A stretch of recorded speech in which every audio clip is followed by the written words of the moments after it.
Rios' Golden Key Construction and Consultancy, crafting your curiosity.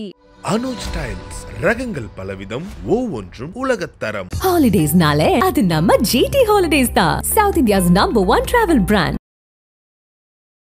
இப்போ 2024 என்னோட UPSC journey end ஆகுது. அது எண்ட் ஆகிற டைமில் ஐபிஎஸ் மாதிரி ஒரு ப்ரெஸ்டீஜியஸ் சர்வீஸ் கிடச்சிருக்குங்கிறது எனக்கு ரொம்ப சந்தோஷங்க. நீங்கள் சின்ன வயசில் அப்பா லாரி டிரைவர் அப்படிங்கிறதுனால நிறைய விஷயங்கள் வந்து உங்களை பாதிப்படைய செஞ்சுருக்கும். நம்ம படிக்கணும் அப்படிங்கிற ஒரு உந்துதல் ஏற்படுத்திருக்கும்ல. எங்கள் அப்பா மட்டும் என்ன பண்ணார், எஜுகேஷன் தான் பசங்களுக்கு ரொம்ப முக்கியம் அப்படின்னு சொல்லிட்டு இங்கிலீஷ் மீடியத்தில் சேர்த்தார். அப்போ நிறைய பேரும் சண்டை போட்டாங்க, இங்கிலீஷ் மீடியத்தில் அதிக பணம் கட்டி படிக்க வைக்கணும், லாரி டிரைவர் பையனாத்துக்கு இங்கிலீஷ் மீடியம் அப்படின்னு சொல்லிட்டு. கடன்பட்டு தான் லாரி வாங்கினேன். அந்த மாதிரிலாம் நிறையா கஷ்டப்பட்டுக்கிறோம். லோடு இறக்காமல் 4 நாள் 5 நாள் வண்டி நிற்கும். சாப்பாட்டுக்கு கஷ்டமாக இருக்கும். அப்போ அப்பா சொல்கிறாங்களே, இவ்வளவு சொல்கிறாங்கல்ல, இதெல்லாம் வந்து பிள்ளைங்கள்ட்ட காட்டிப்பாங்களா? இந்த கஷ்டத்தை இதெல்லாம் காட்டிப்பாங்க? அவர் காட்டிக்க மாட்டாரு. நான் சொல்றேன், உங்களுக்கு என்ன ஆசையாக இருந்துச்சு? சரி, நம்ம பிள்ளை வந்து ஃபியூச்சரில் இது மாதிரி டீச்சர் ஆகணும், போலீஸ் ஆகணும் அப்படின்னு. நாங்களாம் எதிர்பார்க்கல சார். அது கார்த்தியோட இதுதான். அப்பா சொல்லுவார், நம்ம தான் வந்து கஷ்டப்பட்டு லாரி ஓட்டுறோம், நைட்டு ஃபுல்லாக கண்ணு முடிச்சு லாரி ஓட்டுறோம், நீங்கள் நல்லா படிங்க அப்படின்னு சொல்லுவார். தாட்ஸ் வந்து மைண்டுக்குள்ளே வர வர வர நம்ம ஏதாவது பண்ணுங்கிற ஐடியா வந்துச்சு. அப்புறம் தான் என்ன பண்ணேன், சரி பேசாமல் நம்ம ஐஏஎஸ் ஆயிடுவோம் அப்படின்னு சொல்லிட்டு how to become IAS check பண்ணேன். அப்போ தான் எனக்கு தெரியும் யூபிஎஸ்சின்னு ஒரு எக்ஸாம் இருக்குது, அதில் எழுதுனா உண்மையிலே இது மாதிரி தான் ஃபஸ்ட்டு செக் பண்ணிங்களா? அப்படி தான் செக் பண்ணோம். கட்ட முடியல. 6வது படிக்கும்போது சார் ஒரு முறை பேர் எடுத்துட்டாங்க. 6 மாதம் 3 மாதம் ஆகும் சார் வண்டிக்கு போனாக்கா. இந்த ஹார்வெஸ்ட் வண்டிக்கு போவாங்க. நெல்ல இருக்கிற மிஷினுக்கு போயிட்டு இருந்தாரு. அது வந்து போனாக்கா 3 மாதம் 4 மாதம் 5 மாதம் அங்கேயே இருப்போம். அதெல்லாம் நினச்சி பார்த்தா நல்லா ஓரளவுக்கு படிக்கணும். நம்ம அப்பா பட்ட கஷ்டம் நம்மளால் வந்து அந்த கஷ்டமாக தீரணும். எந்த டைமில் ரொம்ப பயம் இருந்துச்சு, எந்த டைமில் கான்ஃபிடென்ட் ரொம்ப இருந்துச்சு? கான்ஃபிடென்ட்டுன்னு பார்த்தீங்கன்னா, இவங்க வந்து போல்டாக எல்லாமே ஃபேஸ் பண்ணுவாங்க. இப்போ இன்டர்வியூ போய் உட்கார்ந்தோம் அப்படின்னா அந்த இடத்துல வந்து கொஞ்சம் தைரியமாக அதை ஃபேஸ் பண்ணணும், பயப்படக்கூடாது. இவங்களால தைரியமாக ஒரு விஷயத்தை ஃபேஸ் பண்ண முடியும். ஸோ பண்ணிடுவாங்க அப்படின்னு சொல்லி ஒரு நம்பிக்கை இருந்துச்சு. ஆனால் வீட்டில் ஆச்சரியமாக இருக்கும்ல, என்ன பிள்ளை வந்து ஐடி கம்பெனி படித்தாரு, சரி ஐடி கம்பெனி திடீர்னு ஐஏஎஸ் ஆக போகிறேன்ட்டு வேலையை விட்டுருக்காரு. எப்படி புரிஞ்சு வச்சிங்க வீட்டில்? அவங்க வீட்டில் ஒரு நம்பிக்கை தாங்க என் மேலே. அப்பாவுக்கும் சரி அம்மாவும் சரி, எந்த டிசிஷன் எடுத்தாலும் அவங்க வந்து ஏன் எதுக்குன்னு கேட்டது தெரியாது. டிசிஎஸில் வேலை பார்த்துட்டு இருந்தேன். அப்படி அதுக்கப்புறம் என்ன மனநிலை மாறிச்சின்னு தெரியல. நான் யூபிஎஸ் படிக்கணும் அப்படின்னு. சரி படிக்க தான் படிப்பா, எவ்வளோ செலவாகுங்க, 80,000 ரூபா வேணும்பா அப்படின்னா. மெயின்ஸ் எப்படி எழுதுனீங்க, என்ன ரிசல்ட் வந்துச்சு? அதில் ஃபஸ்ட் அட்டம்ப்ட்ல வந்து மெயின்ஸ் எழுதுனேங்க. எனக்கு வந்து ஒரு 20 மார்க்கில் கிளியர் ஆகலை. அப்புறம் செகண்ட் அட்டம்ப்ட்ல மெயின்ஸ் எழுதுனேன். அப்போ வந்து ஒரு 3 மார்க் 4 மார்க்லேயே ஃபெயில் ஆகிட்டேன். மெயின்ஸ் கிளியர் ஆகலை. தேர்ட் அட்டம்ப்ட்ல மெயின்ஸ் கிளியர் பண்ணேன். பாஸ் ஆகிருக்கீங்க. இந்த தருணத்தில் வந்து இப்போ என்ன சர்வீஸில் இருக்கீங்க, எங்கே ஒர்க் பண்ணிட்டு இருக்கீங்க சார்? இப்போ வந்து நான் ஐஆர்பிஎஃப்எஸ் பாஸ் பண்ணேன், Indian railway protection force service. நீங்கள் இந்த சர்வீஸ் வந்து வேணாம் அப்படின்னு வெறுத்துருக்கணும். இன்னொன்று வந்து உங்களுக்கு இதோட வந்து நம்மளுக்கு ஐஏஎஸ்ஓ ஐபிஎஸ்ஓ அப்படிங்கிறது உங்களை ஈர்த்துருக்கணும். ரெண்டுத்தில் எது சார் நீங்கள் அதை மூவ் ஆக காரணம்? வந்தோம், பாஸ் பண்ணோம், நல்லா தான் லைஃப் போயிட்டு இருந்துச்சு. ஒய்ஃப் கூட டிஸ்கஸ் பண்ணேன், இந்த மாதிரி வந்து பரிச்சு எழுதலான்னு இருக்கேன் அப்படின்னு சொல்லிட்டு. என்ன சொன்னாங்க அவங்க? அவள் சப்போர்ட் பண்ணா எனக்கு. சரி ஓகே நீ போய் படி, ஏன்னா இது வந்து சம்பளம் இல்லாமல் போடுற லீவு, வித்தவுட் பே தான், நான் வந்து வேலையை போய் பார்த்துக்கிறேன் அப்படின்னு. இது மாதிரி 2வது முறை நான் வந்து சிவில் சர்வீஸுக்கு வந்து ட்ரை பண்ணும்போது என்னுடைய மனைவி தான் எனக்கு வந்து அந்த ஊக்கத்தை கொடுத்தாங்க, நான் வேலைக்கு போகிறேங்க அப்படின்னு சொல்லிட்டு. அப்படின்னு வயசு இருக்கும்போது எக்ஸாம் எழுதுனா தான், விட்டுட்டோம்னா அடுத்து நம்ம விட்டோமேன்னு ஃபீல் பண்ண முடியாது. நாளைக்கு வந்துட்டு ஐயோ நம்ம ட்ரை பண்ணியிருந்தா ஆயிருக்கலாமோ அப்படின்னு யோசிக்கிறதுக்கெல்லாம் ட்ரை பண்ணிடலாம். ரிசல்ட் எனக்கு எப்படி இருந்துச்சுங்க, எங்கே இருந்தீங்க? அப்புறம் ஒய்ஃப்ட்ட சொன்னேன், எல்லாத்துக்கும் ரொம்ப சந்தோஷம், எப்படியோ அப்பா கிளியர் ஆயிடுச்சு இந்த வருஷம் கஷ்டப்பட்டதுக்கு அப்படின்னு சொல்லிட்டு. பயணங்கள் இனிமேல் தொடர்வதில்லை அப்படின்னு சொல்லி வச்சிருக்கீங்க. ஏன்னா இதோட எனக்கு ஏஜும் பாரு, அட்டம்ப்டும் பாரு. சார் வணக்கம். சார் வணக்கங்க. இந்திய காவல் பணிக்கு தேர்வாகி உள்ளவங்களுக்கு கலாட்டா மீடியா சார்பாக எங்களுடைய மனம் நிறைந்த வாழ்த்துக்கள். ரொம்ப நன்றிங்க. எந்த அளவுக்கு மகிழ்ச்சியாக இருக்குங்க சார் இந்த தருணம்? ரொம்ப சந்தோஷமாக இருக்குங்க. நான் வந்து 2014 படிக்க ஆரம்பித்தேன். படிக்க ஆரம்பிச்சுட்டு 2017 வந்து ஐஆர்பிஎஃப்எஸ் செலக்ட் ஆனேன். ஆனால் அப்போ இந்த ஜேர்னி எண்ட் ஆகும்னு நினச்சேன், ஆகலை. அதுக்கப்புறமும் திரும்ப கண்டினியூ ஆச்சு. இப்போ 2024 என்னோடய யூபிஎஸ்சி ஜேர்னி எண்ட் ஆகுது. அது எண்ட் ஆகிற டைமில் ஐபிஎஸ் மாதிரி ஒரு ப்ரெஸ்டீஜியஸ் சர்வீஸ் கிடச்சிருக்குங்கிறது எனக்கு ரொம்ப சந்தோஷங்க. எனக்கு எங்களுக்குமே ரொம்ப சந்தோஷம் அந்த செய்தியை பார்க்கும்போது. அப்பா வந்து ஒரு லாரி ஓட்டுநர் அப்படிங்கிறத பார்த்தோம். இன்றைக்கி வந்து நாங்கள் ஊருக்குள்ளே வரும்போதே உங்கள் பேரை சொல்லி இது மாதிரி கார்த்திகேயன் ஒருத்தர் ஐபிஎஸ் பாஸ் ஆகிருக்காருல்ல, அவர் வீடு எங்கே அப்படின்னு கேட்டோம். எல்லாருக்குமே தெரியுது. அந்த அளவுக்கு வந்து ஒரு அப்பாவுக்கு ஒரு முகவரியாகவும் இன்றைக்கி உங்கள் ஊருக்கு ஒரு முகவரியாகவும் கொடுத்துருக்கீங்க. உங்கள் ஊரை பற்றியும் உங்களுடைய குடும்ப பின்னணியை பற்றி சொல்லுங்கள் சார். எங்கள் ஊர் வந்து சேலம் மாவட்டம் பெத்தநாயக்கப்பாளையம் தாலுக். இதுக்கு முன்னாடி ஆத்தூர் தாலுக்கா இருந்துச்சு. அதில் ஏத்தாப்பூர் பேரூராட்சி தான் எங்கள் ஊர். சேலம் சென்னை ஹைவேலேயே எங்கள் ஊர் இருக்கும். உள்ள ஒரு 2 கிலோமீட்டர் தான். எங்கள் ஃபேமிலின்னு சொல்லப்போனால் எங்கள் தாத்தாலேருந்து இந்த ஊரில் தான் இருக்காங்க, ஏதாப்பூரில் தான் இருக்காங்க. அப்பா வந்து லாரி டிரைவராக இருக்கார், அம்மா வந்து ஹவுஸ் ஒய்ஃபாக இருக்காங்க. நான் வேலைக்கு போகிற வரைக்கும், அதாவது யூபிசி முடிச்சுட்டு வேலைக்கு போகிற வரைக்கும் அப்பா லாரி டிரைவராக தான் இருந்தார். அதுக்கப்புறம் வந்து இப்போ இங்கே அந்த முருகனுக்கு சில உயரமாக கட்டியிருக்காங்க இல்லைங்களா, அந்த முருகன் முத்துமலை முருகன் கோயிலில் வந்து கேஷியராக இருக்கார் அப்பா. அம்மா ஹவுஸ் ஒய்ஃப் தான். அரசு பணிங்கிறது நீங்கள் தான் முதல் முறையாக போகிறீங்க? ஃபஸ்ட் டைம் நான் போகிறேன். நான் நீங்கள் சின்ன வயசில் அப்பா லாரி டிரைவர் அப்படிங்கிறதுனால நிறைய விஷயங்கள் வந்து உங்களை பாதிப்படைய செஞ்சுருக்கும். நம்ம படிக்கணும் அப்படிங்கிற ஒரு உந்துதல் ஏற்படுத்திருக்கும்ல, அந்த விஷயத்தை பகிர்ந்துக்குங்களேன். என்ன பின்னாடியாக இருந்துச்சு? பொருளாதாரத்தில் வலுவாக இருந்தீங்களா? எதுவும் சிக்கல்கள் இருந்துச்சு? அதை பற்றி பகிர்ந்துக்குங்க. ஃபினான்ஷியலாக பார்த்தீங்கன்னா அவ்வளோ ஸ்ட்ராங் கிடையாது. ஏன்னா வந்து எங்கள் அப்பா வந்து லாரி தான் ஓட்டிகிட்டு இருந்தார். ஸோ ஃபினான்ஷியலாக வந்து பார்த்தீங்கன்னா பெருசாக இல்லை. அப்போ இங்கிலீஷ் மீடியத்தில் எங்கள் அப்பா படிக்கணும்னு ஆசைப்பட்டார். ஆக்சுவலாக வந்து இந்த ஊரில் வந்து பார்த்தீங்கன்னா, அப்போ நான் படித்தப்ப நான் வந்து 90s கிட்டு, ஏன்னா 1990ல் பிறந்தேன். அந்த டைமில் வந்து பார்த்தீங்கன்னா என் கூட இந்த எந்த பசங்களுமே இங்கிலீஷ் மீடியத்தில் சேர்க்கல. எங்கள் அப்பா மட்டும் என்ன பண்ணார், எஜுகேஷன் தான் பசங்களுக்கு ரொம்ப முக்கியம் அப்படின்னு சொல்லிட்டு இங்கிலீஷ் மீடியத்தில் சேர்த்தார். அப்போ நிறைய பேரும் சண்டை போட்டாங்க, இங்கிலீஷ் மீடியத்தில் அதிக பணம் கட்டி படிக்க வைக்கணும், லாரி டிரைவர் பையனாத்துக்கு இங்கிலீஷ் மீடியம் அப்படின்னு சொல்லிட்டு. ஆனால் எங்கள் அப்பா அதெல்லாம் கண்டுக்கல. பணம் அதிகமாக செலவு போகிறான்னு சொல்லிட்டு இங்கிலீஷ் மீடியம் சேர்த்து விட்டார். சேர்த்து விட்டு மெட்ரிக் ஸ்கூலில் படிக்க வச்சார். அப்போ ஸ்கூலிங் வந்து பார்த்தீங்கன்னா எனக்கு நான் எடுத்தோன்னே பிரைட் ஸ்டூடெண்ட்டு கிடையாது, ரொம்ப பிரைட்டும் கிடையாது, ஆவரேஜ் ஸ்டூடெண்ட் தான். ஆனால் வந்து எனக்கு வந்து பார்த்தீங்கன்னா இந்த கடைசி நேரத்தில் படிப்பேன், ஸ்கோர் பண்ணிடுவேன். ஆனால் எனக்கு இப்படி ஒரு டேலண்ட் இருக்குங்கிறதே வந்து என்னுடைய +2 எல்லாம் தெரிய வந்துச்சு. +1 +2 படிக்கும் போதுமே நான் வந்து நடுவில் இந்த மிட் டேர்ம் இது எல்லாத்துலேயும் ஃபெயில் ஆகிட்டு தான் இருப்பேன், இல்லை 1ஆவது செமஸ்டரில் மார்க் ரொம்ப கம்மியாக தான் எடுப்பேன். பட் அந்த கடைசி டைமில் படித்து பாஸ் பண்ணி நல்ல ஸ்கோர் வந்துச்சு, 97% எடுத்தேன். அப்போ தான் எனக்கே தெரியும், ஓகே நம்மளுக்கு ஒரு பொட்டன்ஷியல் இருக்குது, நம்ம வந்து உட்காந்து படித்தா நல்லா படிக்க முடியும் அப்படின்னு சொல்லிட்டு. ஸோ இப்படி தான் என்னுடைய ஸ்கூலிங் லைஃப் வந்து போச்சு. சரி, அப்பா வீட்டில் எதுவும் சொல்லுவாங்களா, அந்த மாதிரி கஷ்டப்பட்டு படிக்கணும்ப்பா, நான் தான் அந்த மாதிரி லாரி டிரைவராக இருக்கேன், நீ வந்து இந்த வேலைக்கு போகணும் அப்பா சொல்லுவாங்களா? இல்லை உங்களுக்கு வந்து ஏதாச்சும் ஒரு எய்ம் இருந்துச்சா, பெரிய பிள்ளையாகி மெடிக்கல் இல்லை இன்ஜினியரிங் ஏதாச்சும் ஒரு லைனுக்குள்ளே போகணும் அப்படிங்கிற மாதிரி உங்களுக்கு என்ன விருப்பமாக இருந்துச்சு? எனக்கு பெருசாக எய்ம் இன்ஜினியர் ஆகும் டாக்டர் ஆகணும் எய்ம்லாம் கிடையாதுங்க. ஏன்னா அவேர்னஸ் வந்து ரொம்ப கம்மி. வில்லேஜ், ரெண்டாவது வந்து ஃபேமிலிலையும் வந்து பார்த்திங்கன்னா அந்த மாதிரி பெரிய வேலைக்கு போனால் யாருமே இல்லை. இப்போ எங்கள் அப்பா டிரைவரு, மாமா டிரைவரு, சித்தப்பா டிரைவரு, இன்னொரு சித்தப்பா இருக்கார் அவரும் டிரைவரு, எங்கள் அம்மா சைடில் அண்ணா இருப்பார்ல எங்கள் அம்மா அவங்களும் டிரைவரு, எங்கள் தாத்தா பஸ் கண்டக்டரு, எல்லாம் போக்குவரத்து எல்லாமே வந்து இந்த லைன்லேயே தான் இருந்தாங்க. ஸோ வந்து பெருசாக அவேர்னஸ் கிடையாது, நம்ம வந்து இந்த வேலைக்கு போகணும் அந்த வேலைக்கு போகணுன்னு சொல்லிட்டு. அதனால் வந்து இப்படின்னு ஒரு டார்கெட் கிடையாது. ஆனால் அப்பா சொல்லுவார், நம்ம தான் வந்து கஷ்டப்பட்டு லாரி ஓட்டுறோம், நைட்டு ஃபுல்லாக கண்ணு முடிச்சு லாரி ஓட்டுறோம், நீங்கள் நல்லா படிங்க அப்படின்னு சொல்லுவார். எல்லோரும் மாதிரியும் தான் சின்ன வயசில் அது பெருசாக காதில் ஏறாது. பட் ஆனால் அவர் சைடில் வந்து நாங்கள் நல்லா படித்து வரும்னு சொல்லி ஸ்ட்ராங்காக இருந்தார், படிக்கவும் வச்சார், நல்லா படிக்க வச்சார். அது வந்து எனக்கு இந்த இங்கிலீஷ் மீடியத்தில் படிக்க வச்சது. அதே மாதிரி நான் ஆக்சுவலாக இங்கிலீஷ் மீடியத்தில் படிக்க வச்சதுன்னா அதுக்காக நான் மற்ற ஸ்கூலில் இதாக சொல்ல, அது வந்து எங்கள் அப்பாவோட எஃபர்ட்டுக்காக சொல்கிறேன். நான் அந்த டைமில் ஒரு நல்ல எஜுகேஷன் கொடுக்குன்னு நினச்சாரு. அவர் கஷ்டப்படுற காலத்துலேயும் இந்த மாதிரி புள்ள படிப்புக்காக நல்ல செலவு பண்ணலாம்னு நினச்சார். அது வந்து எனக்கு ரொம்ப யூஸ்ஃபுல்லாக தான் இருந்துச்சு, என்னுடைய குவாலிட்டி இன்க்ரீஸ் பண்ணுறது ரொம்ப யூஸ்ஃபுல்லாக தான் இருந்துச்சு. டீச்சர்ஸில் யாராச்சும் எழுப்பி இது மாதிரி நீ என்னப்பா ஆசைப்படுற, நீ என்ன ஆசைப்படுறன்னு கேட்பாங்கல்ல ஃபியூச்சரில், அப்போ என்ன சொல்லுவீங்க? அப்போல்லாம் பெருசாக ஐடியா இல்லைங்க. அப்போ வந்து ஸ்கூலில் எல்லோரும் கேட்குற மாதிரி, எல்லா டீச்சரும் கேட்கும்போது எல்லாரும் சொல்லுவோம்ல, ஒருத்தர் டாக்டர் சொல்லுவாங்க, இன்ஜினியர் சொல்லுவாங்க, போலீஸ் சொல்லுவான், அப்படியே நம்மளும் அதை பார்த்து காப்பி அடி சொல்லுவோம்ல, அப்படி தான் இருந்துச்சு. எனக்கு ஆக்சுவலாக வந்து இந்த வேலைக்கு போகணுங்கிற ஐடியாலாம் பெருசாக கிடையாது. ஆனால் ஸ்கூல் படிக்கும்போது ஓகே நீங்கள் சொல்கிறது, காலேஜ் படிக்கும்போது முக்கியமான தருணம், நம்ம எந்த லைனில் போக போகிறோம், மெடிக்கலா இன்ஜினியரிங்கா டீச்சிங்கா அப்படின்ட்டு, அந்த நேரத்தில் என்ன முடிவு எடுத்தீங்க? அப்போ வந்து பார்த்தீங்கன்னா 2007 +2 முடித்தேன். +2 முடித்தோன்னே வந்து பார்த்தீங்கன்னா அந்த டைமில் ஐடி வந்து ரொம்ப பூம். 2008 தான் அந்த கிரைசிஸில் வந்துச்சு. அப்போ நல்ல பூமில் இருந்துச்சு. அப்போ வந்து பரவலாக எல்லோரும் என்ன பேசிக்கிட்டாங்கன்னா, ஐடியில் சேர்ந்தால் நல்ல வேலை கிடைக்கும், நல்ல சம்பளம் கிடைக்கும், உடனே வேலை கிடைக்கும் அப்படின்லாம் சொல்லிட்டு இருந்தாங்க. ஸோ அப்போ வந்து என்ன பண்ணிட்டேன், நான் ஐடி எடுத்துட்டேன். நான் அப்போ பெரிய செகண்ட் தாட்லாம் கிடையாது, ஓகே ஐடி எடுப்போன்னு சொல்லி எடுத்துட்டேன். நான் நல்ல வேலை கிடைக்கும் அப்படின்னு சொல்லிட்டு எடுத்தாச்சு. சரி, காலேஜ் போயிட்டீங்க. காலேஜ் போனோடனே எப்படி, நல்லா படிக்கிற பிள்ளையா, இல்லை அப்போ வந்து என்ன மேலே ஒரு ஈர்ப்பாக இருந்தீங்க? அந்த காலேஜ் லைஃப்ங்கிறது எப்படி போணுச்சு? ரொம்ப விளையாட்டுத்தனமாவா, ரொம்ப படிச்சிங்களா, எப்படி இருந்துச்சு சார் அதெல்லாம்? நான் படித்தது GCTங்க, கவர்மெண்ட் காலேஜ். காலேஜ் வந்து பார்த்தீங்கன்னா லிபரலான காலேஜ் தான், ரொம்ப ஸ்ட்ரிக்டான காலேஜ் கிடையாது. ரொம்ப என்ஜாய் பண்ணோம் காலேஜ் லைஃப்பை, ஃப்ரெண்ட்ஸு எல்லாம் நல்லா ஊர் சுற்றணும், என்ஜாய் பண்ணோம். அப்போ ஒன்றும் பெருசாக தாட்லாம் இல்லை, எய்மும் கிடையாது எனக்கு. ஜாலியாக என்ஜாய் பண்ணோம்.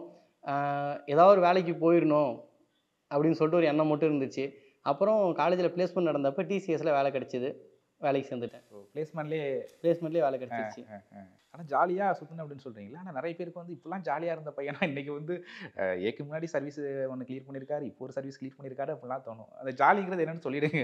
இல்லைங்க, ஜாலினா என்ன, எல்லாரும் மாதிரி தான். காலேஜில் என்ன பண்ணுவோம், ஊர் சுற்றுவோம், படத்துக்கு போவோம், பசங்க கூட சேர்ந்து ஏதாவது ட்ரிப்பு போடுவோம், இப்படி தான் இருந்துச்சு. காலேஜில் 10ஆவதுக்கு வந்து எல்லாருமே பைக் வச்சுருந்தோம். நாங்கள் ஒரு செகண்ட் இயர் போனப்பயே எல்லாம் செகண்ட் ஹேண்டில் ஒரு பைக் வாங்கிட்டோம். என் ஃப்ரெண்ட்ஸ் எல்லாருமே அடிக்கடி பக்கத்தில் ட்ரிப் போவோம். கோயம்புத்தூருங்கனால கேரளா பக்கம், ஸோ ட்ரிப் போவோம், ஊர் சுற்றுவோம், இப்படி தான் லைஃப் போச்சு. இப்போ நீங்கள் சொல்கிறீங்கல்ல, ஊர் சுற்றுறோம், என்ஜாய் பண்ணுறோம், இந்த பசங்க எப்படி படித்து பாஸ் பண்ணுறது. ஆக்சுவலாக வந்து பார்த்தீங்கன்னா, இங்கே யூபிஎஸ்சி பாஸ் பண்ணவங்கலாம் பார்த்தீங்கன்னு வச்சிங்களேன், நிறையா பேர் நிறையா வெரைட்டி ஆஃப் பேக்ரவுண்ட்லேருந்து வந்திருப்பாங்க. நீங்கள் நிறையா ஐஏஎஸ் ஆஃபீஸர்ஸ்லாம் கூட மார்க் ஷீட்லாம் போட்டுப்பாங்க. 10th வந்து 55% எடுத்திருப்பாங்க, ஐஏஎஸ் தான் இருப்பாங்க. ஸோ படிப்புக்கும் அந்த ஸ்கூலிங்கில் நம்ம எவ்வளோ பர்சன்டேஜ் எடுக்கிறோம் அப்படிங்கிறதுக்கும் ரிலேஷன் இல்லைன்னு சொல்ல முடியாது. ஆனால் பெரிய ரிலேஷன் கிடையாது, பெரிய தொடர்பு இல்லை, அவ்வளோதான். பெரிய ரிலேஷன்ஷிப் கிடையாது. ஏன்னா நீங்கள் எல்லாத்துக்கும் பொட்டன்ஷியல் இருக்கும், நம்ம அந்த டைமில் பொட்டன்ஷியல் வந்து நமக்கு தெரியாது. இப்போ எனக்கே சொன்னேன் இல்லைங்களா, என்னால் படிக்க முடியுங்கிறது அந்த +2ல் கடைசி நேரத்தில் படித்து அந்த 97% அச்சீவ் பண்ணும்போது எனக்கு தெரிஞ்சுது, ஓ நம்மளாலையும் படிக்க முடியும்ட்டு. அதுக்கு முன்னாடி வரைக்கும் படிக்கிற பசங்களை பார்த்தா பயந்துட்டு தான் இருந்தோம், அவங்களாம் படிக்கிற பசங்கடா அப்படின்னு சொல்லிட்டு. அப்போ அந்த பொட்டன்ஷியல் எல்லாத்துக்கும் தெரிகிற வரைக்கும் தான் அந்த இது இவன் ஊர் சுற்றுறான், இவன் விளையாடுறான் அப்படிங்கிறதுலாம். அந்த பொட்டன்ஷியல் என்றைக்கு ஐடென்டிஃபை பண்ணி அவங்க கரெக்டாக அந்த படிச்சிட்டாங்கன்னு வச்சுக்கோங்களேன், ஈஸியாக கிளியர் பண்ணிடலாம். சரியாக சொன்னீங்க. அது நிறைய பேருக்கு அது இன்னுமே குழப்பமாக இருக்குது. அதுக்கு ஒரு கிளியர் பண்ணீங்க.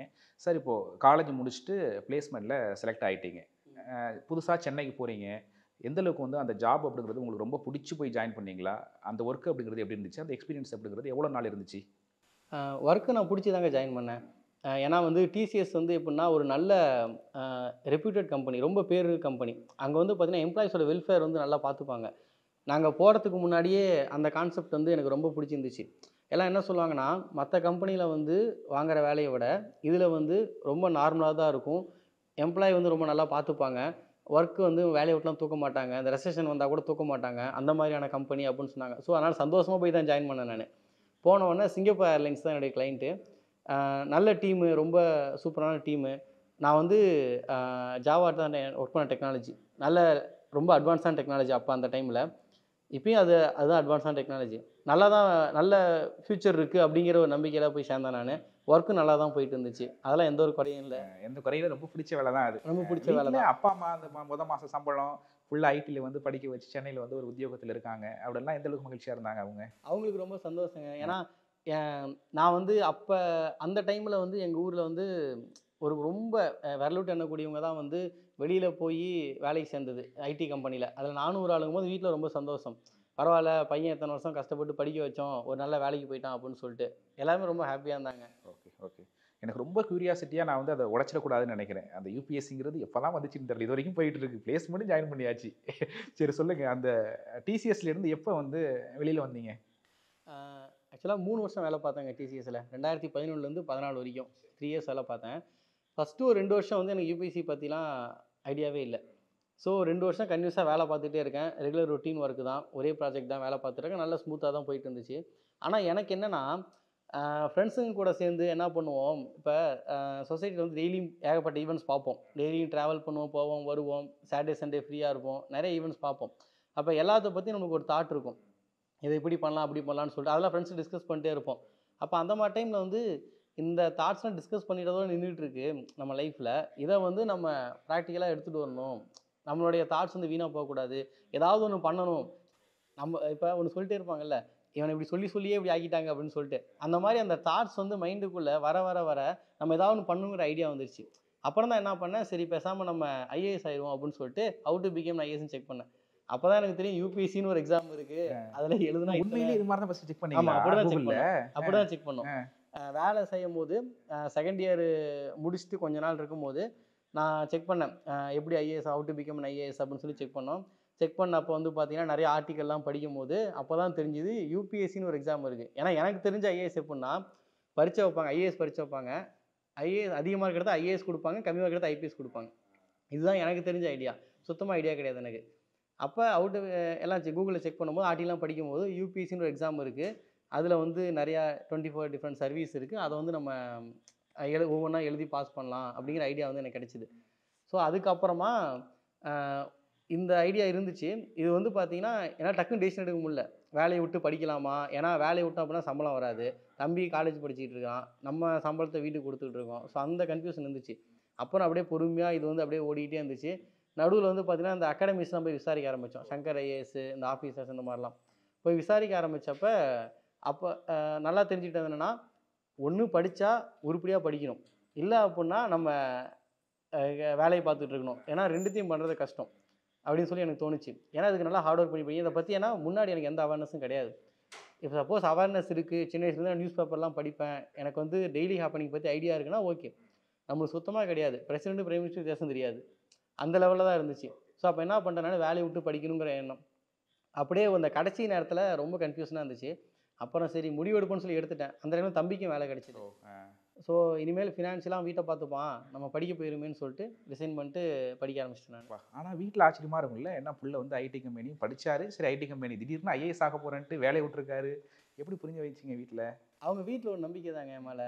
அப்பாவுக்கும் சரி அம்மாவும் சரி எந்த டிசிஷன் எடுத்தாலும் அவங்க வந்து ஏன் இதுக்குன்னு கேட்டது கிடையாது. இப்போ ஐடியில் வேலை பார்த்துட்டு இருந்தேன். வீட்டில் சொன்னேன் இந்த மாதிரி விட்டுட்டு நான் படிக்கிறேன் அப்படின்னேன். அவங்க வந்து சரிப்பா படி அப்படின்னு தான் சொன்னாங்க. ஏன்னா அவங்களுக்கு என்னென்னா, நம்ம வந்து ஸ்கூல் படிக்க வச்சோம், நல்ல வேலைக்கு போனான், நல்லா சம்பாரித்தான், வேலை பார்த்தான், எப்படியும் இதை முடிவு எடுக்கிறான் அப்படின்னா இதுலேயும் எப்படியாவது பாஸ் பண்ணிடுவான் அப்படின்னு அவங்களுக்கு நம்பிக்கை. அதனால் அவங்களுக்கு எதுவும் சொல்ல, சரிப்பா நீ படின்ட்டாங்க.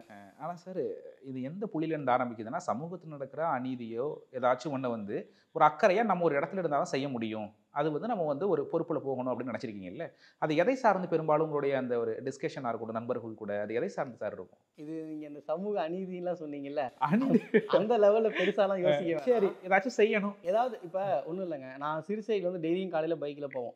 பயங்கர டிராஃபிக் இருக்கும். சரி சரிங்களா? அப்போ வந்து அந்த சிறுசையில் வந்து சாரி இந்த சோழிங்கநல்லூர் ஜங்ஷன் ஒன்று இருக்கும். 4 ரோடு ஈஸியாக ரோடு கனெக்ட் ஆகும்.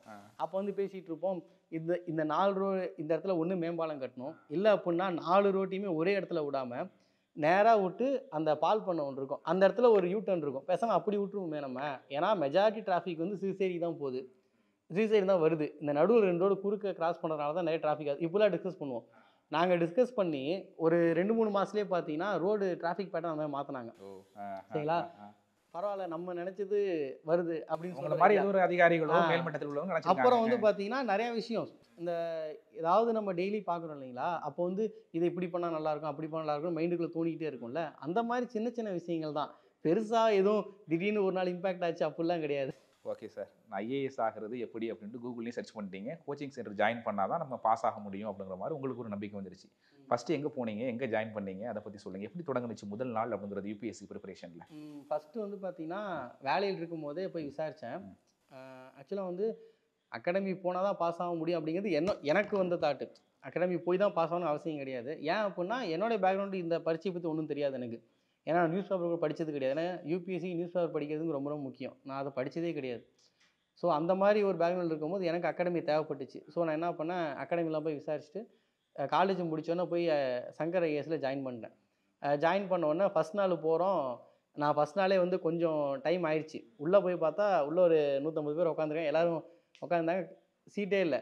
நான் உள்ளே போய் கதவை திறக்கிறேன். ஒருத்தர் சொன்னார், நியூஸ் பேப்பர் வாங்கிட்டு வந்துட்டீங்களா அப்படின்னாரு.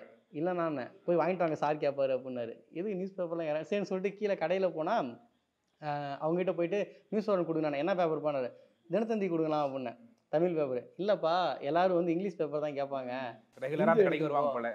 ஹிந்து எடுத்துகிட்டு போ அப்படின்னாங்க. சரி கொடுங்கன்னு சொல்லிட்டு அவசரத்தில் வாங்கிட்டு உள்ளே போனால் எல்லாம் நியூஸ் பேப்பர் திறந்துச்சு உட்காந்துருந்தேன். என்னடா நியூஸ் பேப்பர் வச்சு படிச்சுட்டு இருக்காங்கன்னு சொல்லிட்டு கடைசியில் போய் ஒரு சீட்டில் உட்காந்தோம். ஏன்னா கடைசியாக தானே போனோம். கடைசியில் போய் ஒரு சீட்டில் போய் உட்காந்தோடனே அப்புறமா வந்து அகாடமிலேருந்து ஃபேக்கல்ட்டி வந்தாங்க. அவங்க ஃபஸ்ட்டு வந்தோடனே நியூஸ் பேப்பர் எப்படி படிக்கணும் தான் சொல்லி கொடுத்தாங்க. ஸோ இப்படி தான் ஸ்டார்ட் ஆச்சு.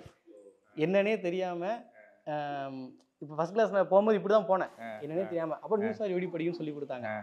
அப்புறம் நியூஸ் பேப்பரை அதை வந்து படிக்கிறதுக்கு ஒரு நாளைக்கு 4 மணி நேரம் 5 மணி நேரம் ஆகும். அப்போ உங்கள் கூட இருக்கிறவங்கலாம் சில பேர் வந்து ஏற்கனவே எக்ஸ்பீரியன்ஸ் ஆனவங்களும் இருப்பாங்க, ஐபிஎஸ் ஐஏஎஸ் ஆகணும் அப்படிங்கிற பயங்கரமாக கனவோடு வந்தவங்களும் இருப்பாங்க, ரொம்ப ஃப்ரெஷ்ஷராக உங்களை மாதிரியும் போயிருப்பாங்க. அந்த இடத்துல வந்து உங்களுக்கு உங்களோட ரொம்ப ஆதிக்கமாக இருக்கிறவங்க, இந்த மாதிரி ரொம்ப எக்ஸ்பீரியன்ஸாக இருக்கிறவங்க, இதை பற்றி ரொம்ப ஸ்கூல்ல இருந்தெல்லாம் தெரிஞ்சு இதை ஒரு கோச்சிங்கை வந்து நம்ம சரி ஈஸியாக பாஸ் ஆகிடலாம் அப்படின்னு வந்தவங்க கூட ஒரு டஃப்பாக இருந்துச்சா, இல்லை நீங்கள் புரிஞ்சுக்கிட்டீங்களா சரி நம்ம ஃப்ரெஷர், நம்ம வழி தனி வழி, அவங்க வழி தனி வழி அப்படின்னு? இல்லைங்க, அது ரொம்ப டஃப்பாக தாங்க இருந்துச்சு. இப்போ நாங்கள் வந்து அண்ணா நகரில் ரூம் எடுத்து தங்கியிருந்தோம். அப்போ வந்து என் கூட ஒரு 4-5 பசங்க தங்கியிருந்தாங்க. அவங்க எல்லாருமே வந்து பார்த்தீங்கன்னா அவேர்னஸ் இருந்தவங்க. அவங்க அப்பா, அம்மா வந்து நல்ல எஜுகேட்டடு. அப்பா போலீஸாக இருந்தவங்க, பேங்க் மேனேஜராக இருந்தவங்க அந்த மாதிரி. ஸோ நான் வந்து ஃபஸ்ட் டைம் போனப்போ நியூஸ் பேப்பர் படிப்பேன்.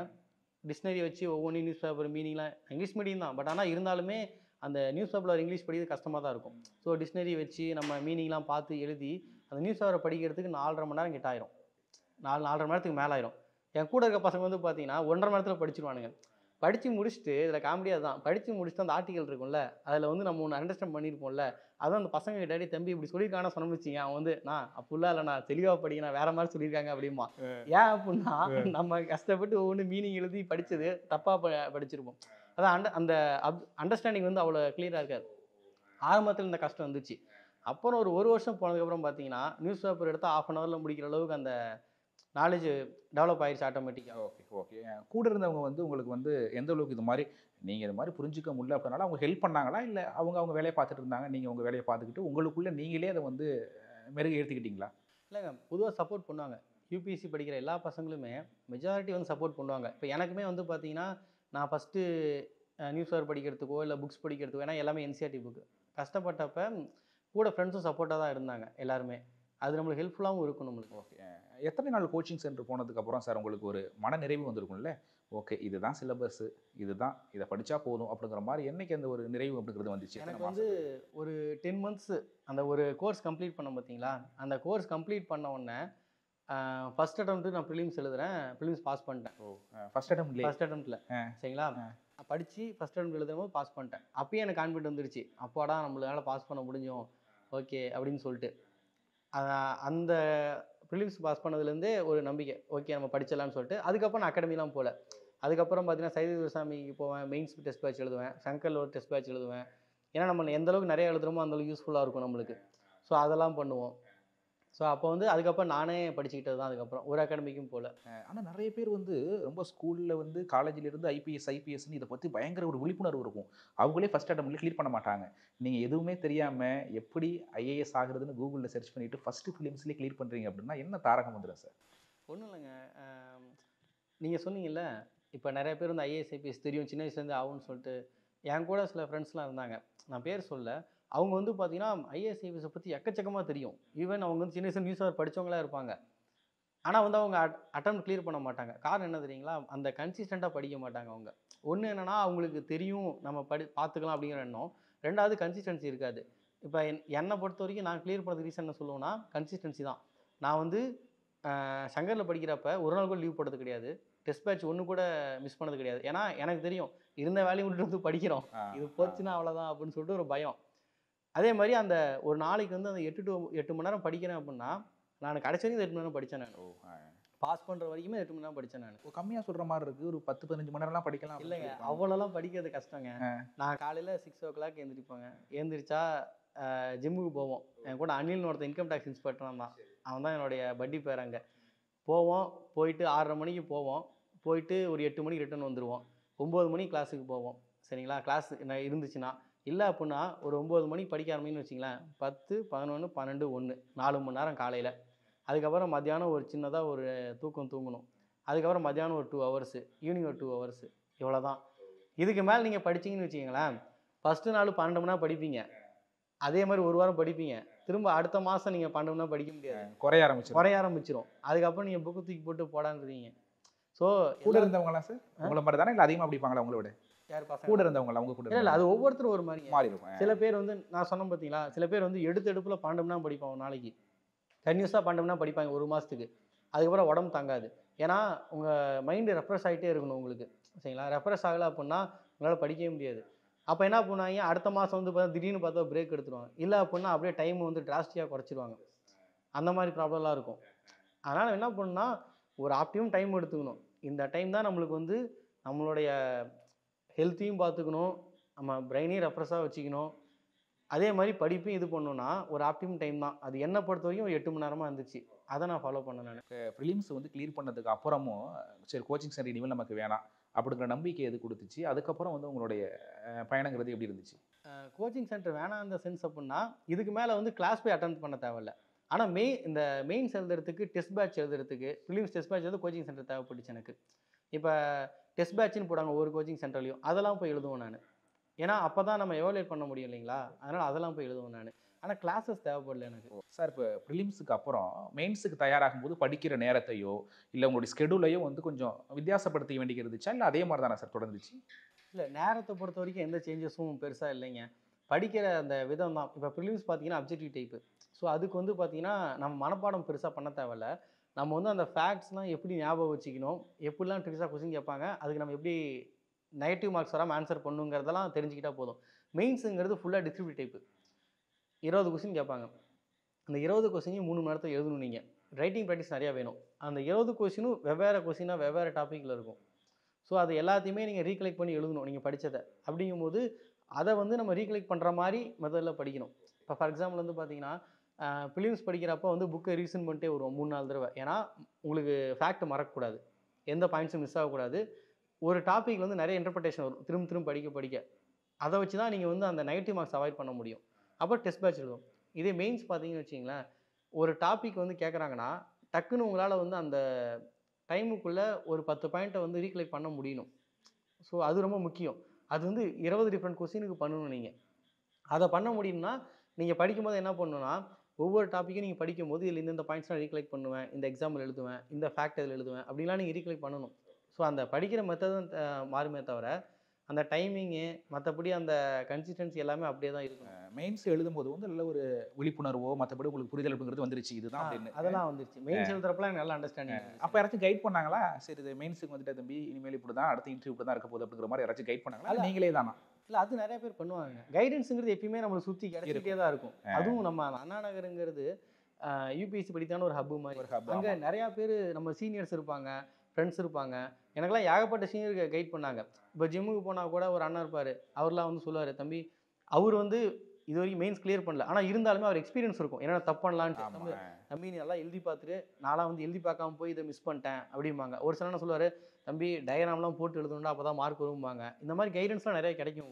மெயின்ஸ் எப்படி எழுதுனீங்க, என்ன ரிசல்ட் வந்துச்சு அதில்? ஃபஸ்ட் அட்டம்ப்ட்ல வந்து மெயின்ஸ் எழுதுனேங்க. எனக்கு வந்து ஒரு 20 மார்க்கில் கிளியர் ஆகலை. ஓகே. அப்புறம் செகண்ட் அட்டம்ப்ட்ல மெயின்ஸ் எழுதினேன். அப்போ வந்து ஒரு 3 மார்க்கு 4 மார்க்லேயே ஃபெயில் ஆகிட்டேன், மெயின்ஸ் கிளியர் ஆகலை. தேர்ட் அட்டம்ப்ட்ல மெயின்ஸ் கிளியர் பண்ணேன். அப்போ வந்து ஃபாரஸ்ட் சர்வீஸ்லையும் மெயின்ஸ் கிளியர் பண்ணியிருந்தேன். ரெண்டுத்துக்கும் இன்டர்வியூ போனேன். அதே டைமில் சிஏபிஎஃப்லையும் மெயின்ஸ் கிளியர் பண்ணி இன்டர்வியூ போனேன். அந்த வருஷம் 2017 3 இன்டர்வியூ யூபிஎஸ்சி வரிசையாக, ஃபாரஸ்ட் சர்வீஸு, சிஏபிஎஃப், யூபிஎஸ்சி. அதில் வந்து ஃபாரஸ்ட் சர்வீஸ் கிடைக்கல, யூபிஎஸ்சியும் சிஏபிஎஃப்பும் கிடச்சிது. இதில் யூபிஎஸ்சியில் வந்து ஐஆர்பிஎஃப்எஸ் கிடச்சிது, அதில் வந்து சிஏஎஸ்எஃப்ல அசிஸ்டன்ட் கமாண்ட் கிடச்சிது அந்த வருஷம். இப்போ மெயின்ஸுக்கு போயிட்டீங்க, அடுத்து இன்டர்வியூ அப்படிங்கிறது இருக்குது. அது நிறைய பேர் சொல்லுவாங்க ஒவ்வொரு விதமாக இருக்கும் அப்படின்ட்டு 3:1 அப்படிலாம் சொல்லுவாங்க. அது எப்படி சார் இருந்துச்சு முதல் இன்டர்வியூ தரணும் அப்படிங்கிறது? இன்டர்வியூ வந்து பார்த்தீங்கன்னா நீங்கள் சொன்ன மாதிரி தான் 3:1 ரேஷியோ தான். இப்போ வந்து ஒரு 1000 பேர் தான் எடுக்கிறாங்கன்னா 2500 பேர் தான் கூப்பிடுவாங்க. ஈவன் வந்து 3:1 கூட இருக்காது. 2500 பேர் 2600 பேர் தான் கூப்பிடுவாங்க. இன்டர்வியூ வந்து நம்ம எவ்வளோ தான் கஷ்டப்பட்டு மெயின்ஸ் எழுதினாலுமே இன்டர்வியூ டிசைடிங் ஃபேக்டராக இருக்கும். ஏன்னா நீங்கள் கட் ஆஃபுக்கு 1 மார்க் அதிகமாக தான் இருக்கீங்கன்னா இன்டர்வியூ 200 எடுத்தும் நீங்கள் போஸ்டிங் வாங்கலாம். கட் ஆஃபோட நீங்கள் 50 மார்க் இருக்கீங்கன்னா கூட இன்டர்வியூ 120 போட்டுக்கும் நீங்கள் ஃபெயில் ஆகலாம். ஸோ இன்டர்வியூங்கிறது ஒரு பெரிய டிசைடிங் ஃபேக்டர். அது வந்து ஒரு ப்ரிப்ரேஷன் வந்து கொஞ்சம் கஷ்டமாக தான் இருந்துச்சு. ஏன்னா அங்கே போய் இங்கிலீஷில் பேசணும். நம்ம அதுக்கு முன்னாடி வந்து ஈவன் சாஃப்ட்வேர் ஒர்க் பண்ணியிருக்கேன் நான். அது வந்து ஃப்ரெண்ட்ஸ் கூட இங்கிலீஷில் பேசுவோம், கிளைண்ட்ஸ் கூட பேசுவோம், அது வேறு. பட் நம்ம ஒரு டெஸ்ட்டுக்குன்னு இங்கிலீஷில் பேசி இன்டர்வியூ அட்டன் பண்ணும்போது கொஞ்சம் டஃப்பாக தான் இருந்துச்சு ஆரம்பத்தில். பட் இருந்தாலும் மேனேஜ் பண்ணுறோம். நிறைய கைடன்ஸ் கிடைச்சிது, நிறையா ஃப்ரெண்ட்ஸ் ஹெல்ப் பண்ணாங்க. அகாடமிஸில் போய் மார்க் இன்டர்வியூ அட்டன் பண்ணோம். அதெல்லாம் அட்டன் பண்ணி இன்டர்வியூ நல்லா தான் போச்சு எனக்கு. இப்போ 2017 கடந்து இப்போ 2024 இப்போ ஐபிஎஸ் அப்படிங்கிறதே உங்களுக்கு கிடச்சிருக்கு. இதை பற்றி பேசலாம் அப்படின்னு நினைக்கிறேன். இந்த 7 வருஷம் என்ன பண்ணிட்டு இருந்தீங்க? சர்வீஸில் தான் இருந்தீங்களா அப்போது? ஆமாம். ஆனால் வெளியில் யாருக்குமே இது மாதிரி நீங்கள் இப்போ சர்வீஸில் இதுக்கு முன்னாடி இருந்ததே தெரில சார்.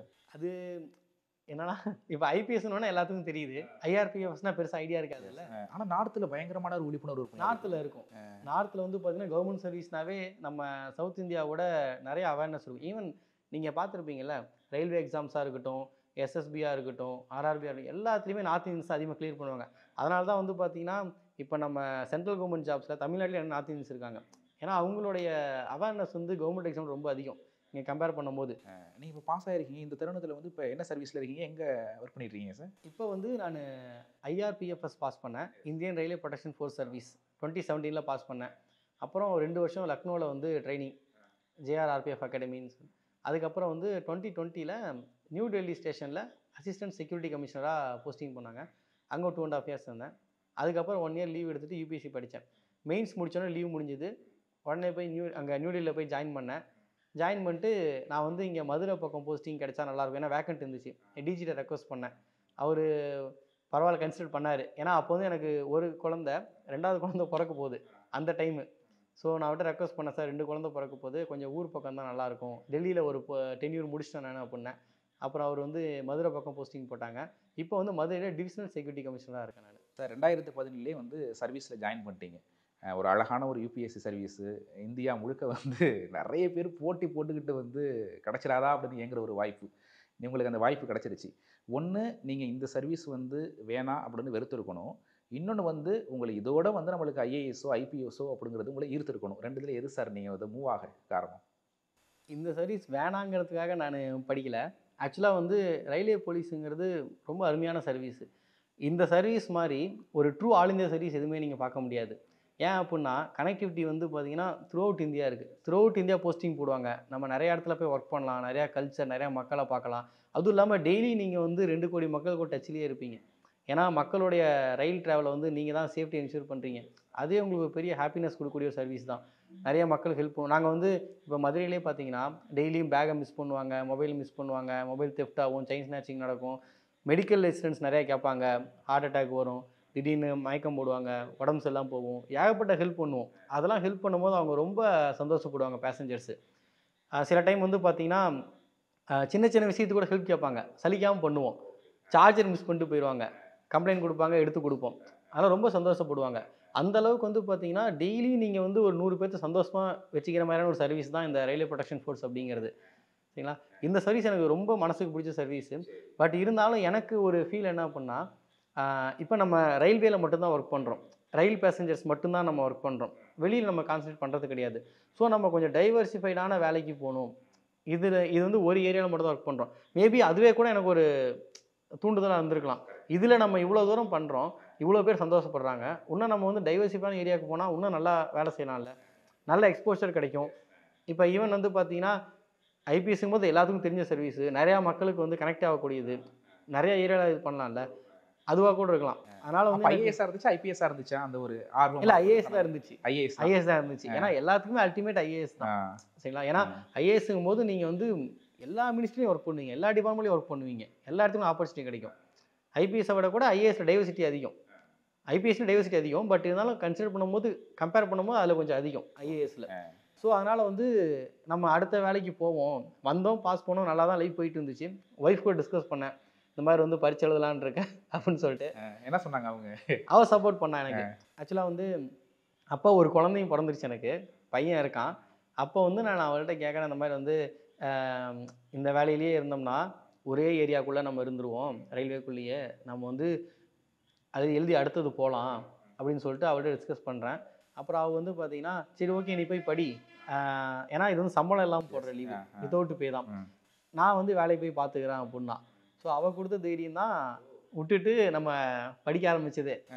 இப்போ சப்போஸ் அவள் தைரியம் கொடுக்கல அப்படின்னா கஷ்டம். ஏன்னா அவள் பாருங்க ஒரு குழந்தையும் வச்சுருக்கா, வேலைக்கும் போகணும். ஸோ அவள் வந்து 2த்தையும் நான் மேனேஜ் பண்ணிக்கிறேன், நீ தைரியமாக போய் படி அப்படின்னா. ஸோ அப்படிங்கும்போது அந்த தைரியம் நம்மளுக்கு ஈஸியாக இருக்கும்ல, பெரிய ஊக்காது. அதனால் நான் வந்து தைரியமாக படிக்க வந்துட்டேன்.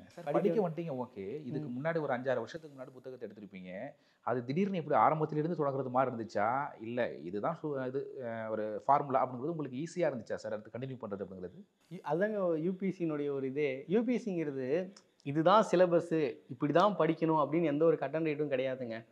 ஈவன் வந்து நிறைய டாப்பர்ஸு ஆல் இந்தியாவில் வந்து ஃபஸ்ட் டைம் எடுக்கிறாங்கல்ல, அவங்களுக்கே வந்து பார்த்தீங்கன்னா இதுதான் எக்ஸாக்டாக நான் பண்ணேன், இதனால தான் பாஸ் பண்ணி யாராலையும் சொல்கிறது கஷ்டம். சரிங்களா? இப்போ நம்ம ஃப்ரெண்ட்ஸுங்க நிறைய பேர் இருக்காங்க, ஒரு வருஷம் வந்து பரீட்சை எழுதுவாங்க, நல்லா ஹார்ட் ஒர்க் பண்ணியிருப்பாங்க, பார்த்தா ஃபெயில் ஆகியிருந்திருப்பாங்க. அடுத்த வருஷம் வந்து போடா ஃபெயில் ஆகிட்டமேன்னு சொல்லிட்டு நார்மலாக பரீட்சை எழுதுவாங்க, பார்த்தா ஐஏஎஸ் வாங்கியிருந்திருப்பாங்க. எப்பட்றா அப்படின்னா அவனுக்கே தெரியாது. ஆனால் ஹார்ட் ஒர்க்குங்கிறது இருக்கும். சரிங்களா? யூபிஎஸ்சிங்கிறது அதான், நீங்கள் வந்து அந்த ஒரு டெய்லி ஹேப்பனிங்ஸு, கரண்ட் அஃபேர்ஸு, அந்த ஹிஸ்ட்ரி ஜாகிரஃபிலாம் நல்லா அண்டர்ஸ்டாண்ட் பண்ணி ஒரு தடவை படிச்சிங்கன்னு வச்சுக்கோங்களேன், அது உங்களுக்கு மறக்கவும் மறக்காது. அப்போ படிச்சு தான் உங்களுக்கு கை கொடுத்துருக்கு. நீங்கள் வந்து அதுக்கப்புறம் ஈஸியாக ரிவிஷன் பண்ணிங்கனாவே நீங்கள் உங்களுக்கு மேட்ச் பண்ணிட முடியும். ஆனால் நீங்கள் உண்மையிலே ரிவிஷன் மட்டும் தான் பண்ணீங்களா இல்லை அதுக்கப்புறம்? இல்லை, ஏன்னா அதுக்கு டைம் இல்லைல்ல.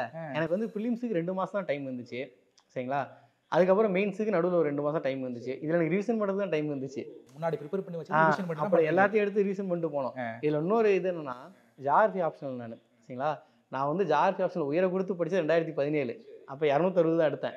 இப்போ வந்து சும்மா ரீசன் தான் பண்ணேன், 292 வந்துச்சு. தமிழ்நாடு ரேங்க் சார் தமிழ்நாட்டில் 27வது 27. நம்பவே முடியல, ஒரு ரிவிஷன் தான். ஆமாம். ஏன் அப்படின்னா அப்போ நல்லா படிச்சிருந்தோம் இல்லைங்களா, அப்போ வந்து எல்லாத்தையுமே நல்லா தரவாக படிச்சிருந்தோம். அந்த ஒவ்வொரு புக்கையும் குறைஞ்ச ஒரு 10-15 தடவை திரும்ப ரிவிஷன் பண்ணியிருப்போம். அது மனசுலேருந்து போகல. நான் வந்து கிட்டத்தட்ட 6 வருஷம் கேப் விட்டாலுமே அது மைண்ட்லேருந்து போகல. திரும்ப ரிவிஷன் பண்ணும்போது அது எனக்கு சப்போர்ட்டிவாக தான் இருந்துச்சு. அடுத்து மெயின்ஸ் இன்டர்வியூ அப்படிங்கிறதுலாம் எப்படி சார் நடந்துச்சு, அதை பற்றி சொல்லுங்கள். இப்போ 23 எக்ஸாம் எழுதுனா ப்ரிலிம்ஸ் பாஸ் பண்ணோம். பாஸ் பண்ணோடனே இங்கே எஸ்டின்னு இருக்குல்ல, ஸ்டேட் ட்ரைனிங் இன்ஸ்டியூட் அடையாறில், அங்கே போயிட்டு மெயின்ஸுக்கு படித்தேன். மெயின்ஸ் பாஸ் பண்ணேன். பாஸ் பண்ண உடனே போய் வேலையில் ஜாயின் பண்ணிட்டேன். இங்கே மதுரை டிவிஷனல் செக்யூரிட்டி கமிஷனாக வந்துட்டேன் நான். வந்துட்டு அதுக்கப்புறம் இங்கே வேலை பார்த்துட்டே தான் இன்டர்வியூ ப்ரிப்பேர் பண்ணிகிட்டு இருந்தேன். காலைல வேலை பார்ப்போம், ஈவினிங் ஒரு 6:30 மேலே ஆஃபீஸ் ஒர்க் முடிஞ்ச பிறகு இன்டர்வியூ ப்ரிப்பேர் பண்ண ஆரம்பிச்சிடும். நைட்டு ஒரு 10-11 மணி வரைக்கும். அதுக்கப்புறமா இன்டர்வியூக்கு வந்து ஃபுல்லாக அப்படி தான் பண்ணிகிட்டு இருந்தேன். அப்புறம் இன்டர்வியூ முடிஞ்சது, அப்புறம் ரிலாக்ஸ் ஆகிட்டேன். அப்புறம் இன்டர்வியூ முடிஞ்சோன்னா 1 மாதம் ரிசல்ட் வந்துச்சு. ரிசல்ட் வந்தோன்னே கிளியர் ஆகிடுச்சு எக்ஸாம். அந்த இன்டர்வியூ எப்படி இருந்துச்சு இந்த முறை? இந்த தடவை வந்து இன்டர்வியூ கொஞ்சம் ரொம்ப டஃப்பாக போச்சுங்க எனக்கு. என்ன காரணம் சார்? தெரில என்னன்னு சொல்லிட்டு, அது இன்டர்வியூ எடுக்கிறவங்களை பொறுத்து தான் இருக்கு. இல்லை உங்களுக்கு வெளியில் வரும்போது வந்து இந்த கொஸ்டின் கேட்டாங்க, இதுக்கு நல்லா பண்ணியிருக்கலாம் அப்படி இல்லை தாராளம் அது கண்டிப்பாக இருந்துச்சு எனக்கு. எனக்கு வழக்கமாக வந்து இன்டர்வியூ வந்து பார்த்தீங்கன்னா ஒரு 20 to 30 மினிட்ஸ் தான் நடக்கும். எனக்கு வந்து 50 மினிட்ஸ் நடந்துச்சு இன்டர்வியூ, 50 நிமிஷம். இந்த தடவை ரொம்ப கிரில் பண்ணாங்க. மேபி நான் ஏற்கனவே வேலையில் இருக்கிற 6 வருஷமாக வேலையில் இருக்கேன், அதனால் கிரில் பண்ணாங்களா இல்லை சரி இவன் இன்னைக்கு சிக்கியிருக்கான் கிரில் பண்ணுவோன்னு கிரில் பண்ணாங்களான்னு தெரில. ஆனால் 50 நிமிஷம் இன்டர்வியூ நடந்துச்சு. என்ன கேட்டாங்க? வெரைட்டி ஆஃப் கொஸ்டின்ஸுங்க. ஃபார் எக்ஸாம்பிள் வந்து பார்த்தீங்கன்னா, இப்போ ரயில்வேயில் வந்து ஏன் ப்ரைவேட் ட்ரெயின்ஸ் கிடையாது, ஒரு ரயில் ஆக்சிடென்ட் வந்தால் நீங்கள் எப்படி ரியாக்ட் பண்ணுவீங்க. இப்போ தமிழ்னு சொன்னால் வந்து எங்கே போனாலும் எக்ஸல் ஆகுறாங்க, வெளி ஸ்டேட்டில் வெளி கண்ட்ரீஸில் எல்லாத்துலேயுமே அவங்களாம் ஏன் அப்படி ஆகுறாங்க, இந்த மாதிரி வெரைட்டி ஆஃப் கொஸ்டின்ஸ் கேட்டாங்க. உங்களை ரொம்ப ஒரு குழப்பமடைந்த ஒரு கேள்வி அது மாதிரினா என்ன? குழப்பமடைந்த கேள்வினா, நான் வந்து ரயில்வே ப்ரொடக்ஷன் ஃபோர்ஸில் இருக்கேன். எங்களுக்குன்னு சொல்லிட்டு ஒரு ஏரியா ஆஃப் ஒர்க்கிங் இருக்குது. இப்போ வந்து ஃபார் எக்ஸாம்பிள் ட்ரெயின் ஆக்சிடென்ட் ஆயிடுச்சுன்னு வச்சுக்கோங்களேன், அந்த இடத்துல வந்து ரயில்வேயில் வந்து பார்த்தீங்கன்னா ஆக்சிடென்ட் ஆனால் எப்படி ஒர்க் பண்ணணும்னு சொல்லி சில ப்ரொசீஜர் வச்சுருப்பாங்க. ஒவ்வொரு டிபார்ட்மெண்ட்டுக்கும் இருக்கும். ஆக்சிடென்ட் ரிலீஃப் ட்ரெயின் சொல்லிட்டு ஒரு ட்ரெயின் இருக்கும். அந்த ட்ரெயின்லேருந்து மெக்கானிக்கல் டிபார்ட்மெண்ட் ஏறுவாங்க, ரயில்வே ஹாஸ்பிட்டல்லேருந்து டாக்டர்ஸ் ஏறுவாங்க, சிவில் இன்ஜினியர்ஸ் ஏறுவாங்க, சீனியர் ஆஃபீஸ் ஏறுவாங்க, நாங்களும் ஏறுவோம். எங்களுடைய ப்ரைம் வேலை என்ன அப்படின்னா, நாங்கள் போனோன்னு அந்த ஏரியா செக்யூர் பண்ணி அந்த பேசஞ்சரோட ப்ராப்பர்ட்டிலாம் வந்து செக்யூர் பண்ணி எடுத்துருவோம். அந்த மெக்கானிக் டிபார்ட்மெண்ட் சேர்ந்தவங்க என்ன பண்ணாங்க, போய் கோச்சஸ்லாம் கட் பண்ணி அந்த இதெல்லாம் எடுத்து ரிமூவ் பண்ணி டாக்டர்ஸ் போய் ரெஸ்கியூ எல்லாம் பண்ணுவாங்க. லோக்கல் போலீஸ் அதே மாதிரி வந்துருவாங்க, ஸ்டேட் டிசாஸ்டர் ரெஸ்பான்ஸ் ஃபோர்ஸ் வருவாங்க, இவங்களாம் வந்து சப்போர்ட் பண்ணுவாங்க, நாங்களும் அவங்களுக்கு சப்போர்ட் பண்ணுவோம். ஃபுல் அண்ட் ஃபுல் வந்து நாங்கள் வந்து பார்த்தீங்கன்னா போய் நாங்கள் தான் ரெஸ்கியூ பண்ணுவோம் அப்படின்னு கிடையாது. ஒவ்வொருத்தருக்கும் டிஃபைன்டான ஒரு பார்ட் இருக்குது. ஸோ என் இன்டர்வியூவில் கேட்டவங்க வந்து பார்த்தீங்கன்னா, ஒரு ட்ரெயின் ஆக்சிடென்ட் ஆச்சு இப்போ என்ன பண்ணுவோம் அப்படின்னாங்க. நான் இதை அப்படியே எக்ஸ்பிளைன் பண்ணேன். அவர் ஒன்று என்ன பேசிக்கிட்டு இருக்கான், ட்ரெயின் ஆக்சிடென்ட் ஆயிடுச்சுன்னு சொல்கிறேன், இவன் வந்து ஒவ்வொருத்தரும் இந்த பாட்டை பண்ணுவாங்க, நாங்கள் ஆர்பிஎஃப் இதை பண்ணுவோன்னு சொல்கிறான், போய் எல்லாத்தையும் ரெஸ்கியூ பண்ண மாட்டியா நீ அப்படின்னாங்க. சார் ரெஸ்கியூ நாங்கள் சப்போர்ட் பண்ணுவோம் சார், ஆனால் டாக்டர்ஸ் வந்து அவங்க தான் ரெஸ்கியூ பண்ணி ட்ரீட்மெண்ட் பண்ணுவாங்க, நாங்கள் சப்போர்ட் பண்ணுவோம் அப்படின்னு. ஸோ அவங்க வந்து நான் அந்த ஆன்சரை வந்து நான் ஒரு ரூல் பேஸ்டாக சொன்னது அவங்களுக்கு பிடிக்கல. அவங்க வந்து டக்குன்னு ஒரு ஆன்சர் வச்சிருக்காங்க. அவங்க என்ன பண்ணுவாங்க, அவங்க வந்து ஜஸ்ட் வந்து போனோன்னே நான் காப்பாற்றுவேன் அப்படிங்கிற மாதிரி அவங்க எதிர்பார்த்தாங்க. நான் வந்து வேலை செஞ்சதுனால ரூல் பேஸ்டாக சொன்னேன், இப்படிலாம் நடக்கும்னு சொல்லிட்டு. ஸோ இப்போ அந்த மாதிரி சில கொஸ்டின்ஸ், அது மாதிரி நிறையா கொஸ்டின்ஸ் இருக்குது. ஸோ அந்த மாதிரி கொஸ்டின்ஸ்லாம் வந்து பார்த்தீங்கன்னா கொஞ்சம் நல்லா பண்ணிக்கலாமெல்லாம் தோணுச்சு எனக்கு. ஓகே, இன்டர்வியூ வந்து இது ஒரு இதில் முடிஞ்சாலும் உங்களுக்கு ஒரு கான்ஃபிடென்ட் அப்படிங்கிறது இருக்கும். ரிசல்ட் அன்றைக்கி எப்படி இருந்துச்சுங்க, எங்கே இருந்தீங்க? ரிசல்ட் அன்றைக்கி ஆஃபீஸ் முடிச்சுட்டு வீட்டுக்கு லஞ்சுக்கு வந்திருந்தேன் மத்தியானம். அப்போ தான் ரிசல்ட் வந்துச்சு எனக்கு. நான் ரிசல்ட் வந்தது எனக்கு தெரியாது. என் ஃப்ரெண்ட்ஸ் தான் ஃபோன் பண்ணி சொன்னாங்க, அண்ணா கிளியர் ஆகிடுச்சுண்ணா அப்படின்னாங்க. அப்புறமா ஒன்று எடுத்து பார்த்தேன், ரிசல்ட் வந்துருந்துச்சு. அப்புறம் ஒய்ஃப்ட்ட சொன்னேன், எல்லாத்துக்கும் ரொம்ப சந்தோஷம், அப்படியே அப்பா கிளியர் ஆகிடுச்சு இந்த வருஷம் கஷ்டப்பட்டதுக்கு அப்படின்னு சொல்லிட்டு. பயணங்கள் இனிமேல் தொடர்வதில்லை அப்படின்னு. ஆமாம், வச்சிருக்கீங்க. ஏன்னா இப்போ இதோட எனக்கு ஏஜும் பாரு அட்டம்ப்டும் பாரு. லாஸ்ட் இது. ஆமாம், லாஸ்ட் இது. ஸோ அதனால் வந்து இதுக்கு மேலே யூபிஎஸ்சி எழுத போகிறது இல்லை அப்படின்னு முடிவாயிருச்சு. பெரிய ஒரு மிராக்கிள். லாஸ்ட் அட்டெம்ப்ட், அதுவும் தைரியமாக வந்து ஒரு வருஷம் லீவ் போட்டுட்டு தைரியமாக பண்ணுறீங்க. என்னங்க இப்போ ஐஏஎஸ் ஐபிஎஸ் அப்படிங்கிற மாதிரி உங்களுக்கான ஒரு எண்ணம் இருந்துருக்கு. இப்போ ஐபிஎஸ் கிடச்சிருச்சு, ஐஏஎஸ் கிடைக்கலன்னு ஒரு வருத்தம் இருக்குங்களா என்ன? லைட்டாக இருக்குதுங்க, இல்லைன்னு சொல்ல முடியாது. ஐஏஎஸ் போய் தான் நல்லா தோணுது. பட் இருந்தாலும் ஐபிஎஸ் நல்ல சர்வீஸ், ரொம்ப ப்ரெஸ்டீஜியஸான சர்வீஸு. நிறைய நீங்கள் ஏரியாவில் ஒர்க் பண்ணலாம், நிறைய மக்களுக்கு சர்வீஸ் பண்ணலாம் டைரெக்டாக. ஸோ ஆக்சுவலாக ஐபிஎஸ்ங்க நிறைய பேர்த்தோட ஃபஸ்ட்டு ப்ரிஃபரன்ஸ் ஐபிஎஸ் தான். நிறைய பேரோட கனவு, நிறைய பேர். ஏன்னா இப்போ என்னுடைய பேட்ச்லேயே கிட்டத்தட்ட ஒரு 20% பேர் வந்து ஃபஸ்ட் ப்ரிஃபரன்ஸ் ஐபிஎஸ் தான் போட்டவங்க. மிச்சம் இருக்க ஒரு 60% பேர் ஐபிஎஸ் கிடைச்சோன்னே ஸ்டாப் பண்ணிடுவாங்க எக்ஸாமை. நல்ல சர்வீஸ் தான். பட் இருந்தாலும் ஐஏஎஸ்ங்கும் போது அது நம்ம நினச்சது. பட் ஓகே ரைட்டு, பட் நல்ல சர்வீஸில் தான் இருக்கும். அப்பாவுக்கு எந்த அளவுக்கு சந்தோஷம்? அவங்களுக்கு ரொம்ப சந்தோஷங்க. ஏன்னா ஃபஸ்ட்டு வந்து நான் ஐடியில் வேலைக்கு சேர்ந்தேன். அப்போ ரொம்ப ஹாப்பியாக இருந்தாங்க. அதுக்கப்புறம் வேலையை விட்டு படிக்க ஆரம்பித்தேன். ஒரு நம்பிக்கை இருந்துச்சு அவங்களை ஏதாவது பாஸ் பண்ணிவிட்டு. அப்புறம் ஆர்பிஎஃப்ல செலக்ட் ஆனேன். அவங்களுக்கு ரொம்ப சந்தோஷம். திரும்ப வந்து பார்த்தீங்கன்னா இப்போ ஐபிஎஸ் செலக்ட் ஆனது இன்னும் சந்தோஷம் அவங்களுக்கு. பரவாயில்ல இவன் ஸ்டெப் பை ஸ்டெப்பாக முன்னேறி போயிட்டான் அப்படின்னு சொல்லிட்டு. ஆனால் இதிலலாம் பாஸ் ஆனப்போ வந்து ஒரு ஃபோக்கஸ் அப்படிங்கிறது இருந்துச்சா இல்லை எங்களுக்கு தான் தெரியலையா? ஃபோக்கஸ்னா மீடியா ஃபோக்கஸ். அதெல்லாம் கிளியர் பண்ணப்ப வெளியில் இது மாதிரி அப்பாட்ட வந்து என்னப்பா அவன் பையன் வந்து இப்போ சொல்கிறேன் என்னால் ஐபிஎஸ் பாஸ் ஆகிட்டாராமே அப்படின்ட்டு இப்போ ஊர் ஃபுல்லாக நான் கேட்டு வர தெரியுது. அது அப்போ இருந்துச்சிங்களான்னு? இல்லை அப்போ சுத்தமாக இல்லை. ஆக்சுவலாக வந்து நான் சொன்னேன் இல்லைங்களா, சிஏபிஎஃப் எக்ஸாமில் ஆல் இந்தியா 6th ரேங்க் நான். அது யாருக்குமே தெரியாது. தமிழ்நாட்டில் ஃபஸ்ட்டு, ஆல் இந்தியா 6th அந்த எக்ஸாமில். ஆனால் யாருக்குமே தெரியாது, சுத்தமாக யாருக்குமே தெரியாது. நான் சிஎஸ்எஃப் ஜாயின் பண்ணல. அப்புறம் ஆர்பிஎஃப் ஜாயின் பண்ணேன். அப்பயும் வந்து பார்த்தீங்கன்னா பாஸ் பண்ணேன். அப்பயும் யாருக்குமே தெரியாது. ஆனால் இப்போ ஐபிஎஸ் பாஸ் பண்ண பிறகு தான் எல்லாத்துக்கும் தெரியும். ஓகே, நீங்கள் இன்னும் ட்ரைனிங்கை தொடங்கணும். அங்கே நிறைய விஷயங்கள் இருக்குது. அதுக்கப்புறம் வேணும் உங்களுக்கு பணிங்கிறது ஒதுக்கப்படும். சார், இப்போ இந்திய காவல் பணி அதிகாரியாக இன்னும் இப்போ ட்ரைனிங் முடிச்சுட்டு முன்னேற போகிறீங்க. ரோல் மாடல் அப்படின்னு யாராச்சும் இருக்காங்களா இதுக்கு முன்னாடி ஐபிஎஸ் ஆஃபீஸர்ஸு? அதுக்கப்புறம் இல்லைங்க, எனக்கு யாரையுமே வந்து பர்சனலாக தெரியாது. அதே மாதிரி ரோல் மாடல்னு சொல்கிற அளவுக்கு யாரையும் நான் ஃபாலோவும் பண்ணலை. ஆனால் நிறைய ஆஃபீஸர்ஸ் தெரியும். இப்போ நம்ம retired DGP Sylendra Babu sir இருக்கார். அவர்லாம் வந்து பார்த்திங்கன்னா ரொம்ப மக்கள் ஸ்டூடெண்ட்ஸ் மத்தியில் அவேர்னஸ் க்ரியேட் பண்ணுவார். அதெல்லாம் தெரியும். ஆனால் ஐபிஎஸ் வேலையில் இப்படி தான் செய்யணும் அப்படிங்கிற மாதிரி ரோல் மாடல் இருக்க மாதிரி எனக்கு யாரும் பர்சனலாகவும் தெரியாது, நான் ஃபாலோவும் பண்ணலை. எனக்கு என்னென்னா இந்த அளவுக்கு ஒரு உத்வேகத்தை கொடுத்து 2வது தடவை முயற்சி பண்ணுறீங்க. லாஸ்ட் அட்டெம்ப்ட் போய் படி, நான் வேலைக்கு போகிறேன் அப்படின்னு சொன்னேன். உங்களுடைய ஒய்ஃபா அவங்கள பார்க்கணும் போல நான் கூப்பிட்டுங்களா? இது மாதிரி 2வது முறை நான் வந்து சிவில் சர்வீஸுக்கு வந்து ட்ரை பண்ணும்போது என்னுடைய மனைவி தான் எனக்கு வந்து அந்த ஊக்கத்தை கொடுத்தாங்க. நான் வேலைக்கு போகிறேங்க அப்படின்னு சொல்லிட்டு. அப்படின்னு வயசு இருக்கும்போது எக்ஸாம் எழுதுனா தான், விட்டுட்டோம்னா அடுத்து நம்ம விட்டோமேன்னு ஃபீல் பண்ண முடியாது. நாளைக்கு வந்துட்டு ஐயோ நம்ம ட்ரை பண்ணியிருந்தா ஆயிருக்கலாமோ அப்படின்னு யோசிக்கிறதுக்கு பதிலாக ட்ரை பண்ணிடலாம். எந்த டைமில் ரொம்ப பயம் இருந்துச்சு, எந்த டைமில் கான்ஃபிடென்ட் ரொம்ப இருந்துச்சு? கான்ஃபிடென்ட்டுன்னு பார்த்தீங்கன்னா இவங்க வந்து போல்டாக எல்லாமே ஃபேஸ் பண்ணுவாங்க. இப்போ இன்டர்வியூ போய் உட்கார்ந்தோம் அப்படின்னா அந்த இடத்துல வந்து கொஞ்சம் தைரியமாக அதை ஃபேஸ் பண்ணணும், பயப்படக்கூடாது. இவங்களால தைரியமாக ஒரு விஷயத்தை ஃபேஸ் பண்ண முடியும். ஸோ பண்ணிடுவாங்க அப்படின்னு சொல்லி ஒரு நம்பிக்கை இருந்துச்சு. Riya's Golden Key Construction and Consultancy, crafting your curiosity. Anuj styles ரகங்கள் பலவிதம், ஒவ்வொன்றும் உலகத்தரம். Holidays nale adu namma GT Holidays da, South India's #1 travel brand.